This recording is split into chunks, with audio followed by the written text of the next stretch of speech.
ایک خاتون نے اپنے خاوند سے کہا کہ آپ پاکستان کا سفر کرو گے تو مجھے بھی ساتھ لے کے جاؤ گے، نہیں تو طلاق۔ بیوی کے کہنے سے طلاق نہیں ہوتی، اگر طلاق بیوی کے ہاتھ میں ہوتی نا تو انشاءاللہ سب یتیم نظر آتے ہیں ہم کو۔ محرم الحرام میں 10-15 دیگیں تقسیم کرنا بالکل بدعت ہے۔ سارا سال حضرت حسین یاد نہیں آتے، تمہیں محرم میں یاد آتے ہیں۔ ادھر کہتے ہو کہ حضرت حسین کو پانی نہیں ملا اور تم دیگیں پکا کے کھلا رہے ہو، خود تو شرم کرو۔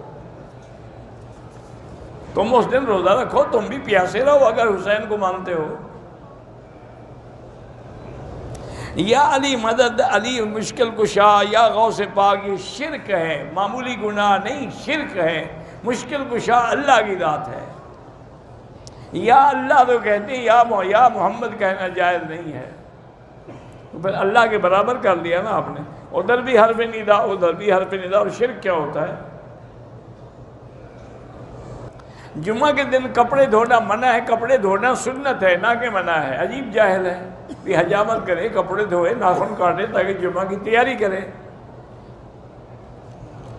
شام کے وقت گھر میں جھاڑو دینا منع ہے تو تم صبح دے دیا کرو۔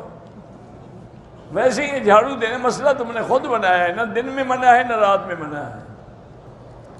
دلہن کے گھر سے نکالتے وقت ڈولی میں برکت کے لیے قرآن مجید رکھا جاتا ہے، بالکل ناجائز ہے اور گناہ ہے، اور قرآن لعنت کر رہا ہوتا ہے، جس نے مجھے ساری زندگی نہیں پڑھا، شادی کے دن ساتھ کر رہے ہو۔